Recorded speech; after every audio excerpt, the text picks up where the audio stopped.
Hey guys, if you got a snowblower like this one that's been sitting for a long time, it looks like garbage, it won't fire up even though there's fuel in the tank, let me show you what you need to do to get that running. All right, so here's all the tools I'm going to be using for this project. First off, a screwdriver, or you can use an impact. Pair of pliers. Socket set, this is my new one from Harbor Freight. Couple magnetic trays to hold those bolts so they don't roll all over the floor. I got a bucket to catch all the old fuel I'm going to drain out of it. We got some gloves for safety. Paper towels for cleanup. And this is my ultrasonic cleaner. If you don't have one of these, you can use carb spray and compressed air. It'll pretty much do the same thing. And of course, we'll be using some good old-fashioned compressed air, baby! Now, the likely reason it's not starting is because you have bad fuel in there. When modern fuel with ethanol sits for a while, it can gum up your carburetor and it won't start. It happens all the time. Now, your carburetor is located behind this shroud here. There's a couple bolts. I got one there, I got two here, I got one back here. So you're gonna wanna remove all the bolts and take this guy off. You're also gonna need to pull these handles off in order to get this shroud off.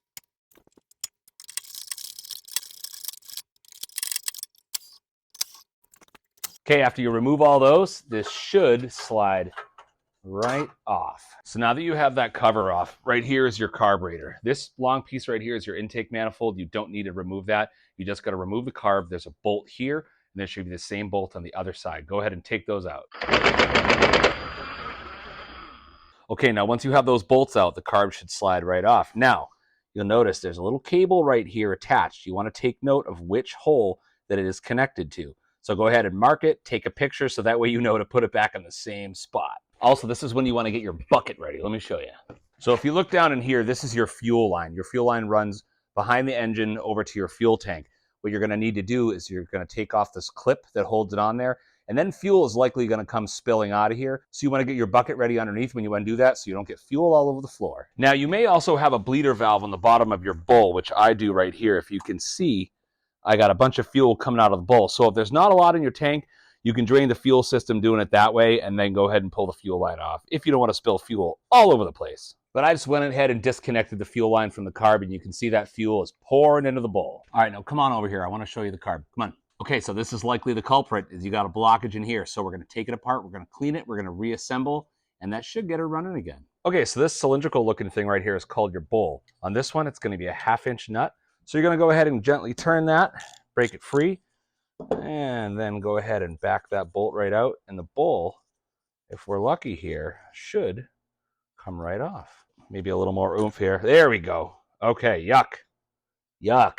Okay, so here's that little bleeder valve I was telling you about right here in the bowl. Not sure how well you can see, but when you push it up from the bottom, that pops up and allows fuel to bleed out. So you push that open and boom. Okay, now this is really important here. You want to pay attention to your O-rings and your gaskets to make sure they're still good. This is the bottom of the bowl, and I took this nut out. This still appears to be in really good shape, so we're good there. And the second one is the ring right here that goes on your bowl. This one looks to be in pretty good condition, but if it's cracked or if it looks like it's pitted, you're going to have to find a new one of these. You can get them at your local hardware store. So now we're going to disassemble the carb, and it's really simple. You see this bouncy thing right here? That's called your float. And then you have a little pin right here that holds it in place. That is called your float pin. You can just gently pull that guy out. And then when you pop that off, oh, looks like the float needle fell off. This little guy is called your float needle. This is what stops fuel from coming into the bowl and is pushed up by the float. Okay, guys, now that everything's apart, this doesn't look too terrible. The inside of the bowl doesn't look too tarnished, but you can see on the inside of the carb there, we got some gunk right there. There's likely a lot of gunk right here, and so this is why you have to clean it. It may not look like much, but you shouldn't have any of this stuff in your carb. So this is where the ultrasonic cleaner comes into play. I'm going to take the whole thing. I'm just going to drop it in there. I'm going to take the float and the float needle, the float pin, the bowl, and the nut on the bowl. Everything's going to go in, including the bowl gasket.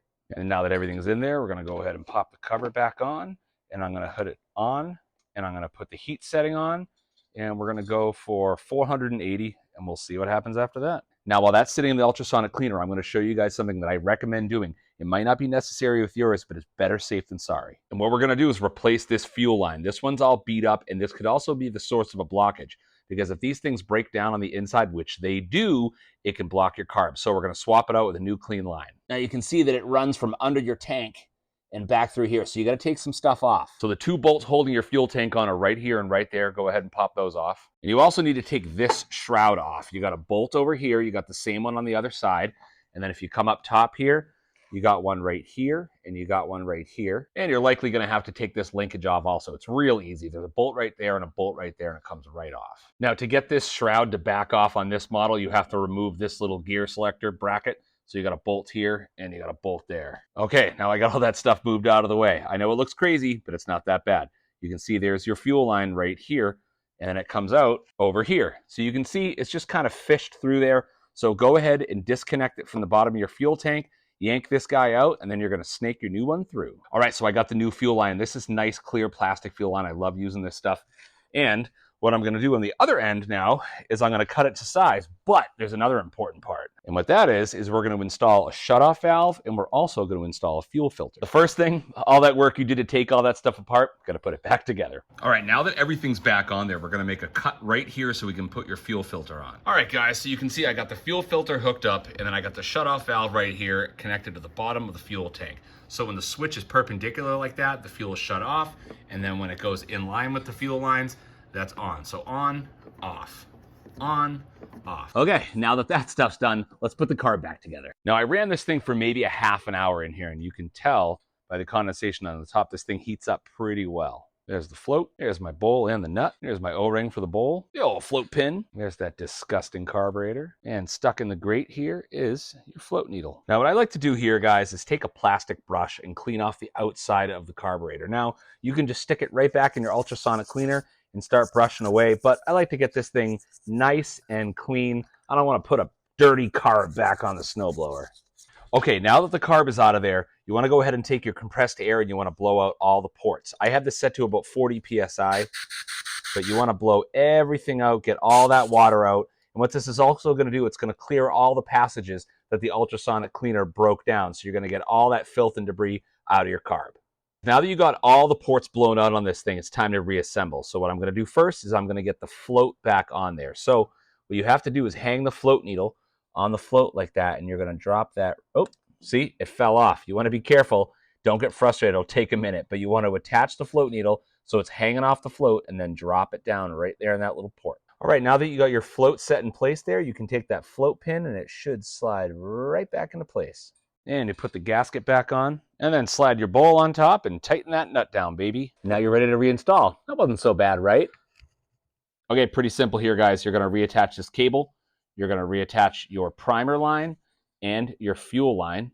And you can push your fuel line back through if it's too long. Give yourself a little more slack if you want to pull it out here. And then you're going to go ahead and bolt it back on. Okay, the carburetor is reinstalled. The fuel line is plugged in. The primer line is plugged in there. That cable is attached. And I put the shroud back on. Now it's time to put the levers back on, baby. And don't forget your key if your machine has one. Okay, so after that, all that's left to do is put some fresh fuel in the tank, and we'll give it the old college try. We'll give it a couple primes.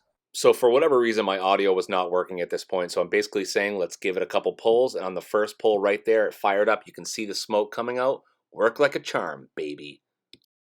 And once again, I apologize for the bad audio. I'm basically just saying here, if you have a sitting snowblower that's been sitting forever and it won't run, these are the steps you should take to get it back on its feet again. Thank you guys so much for watching. Take care.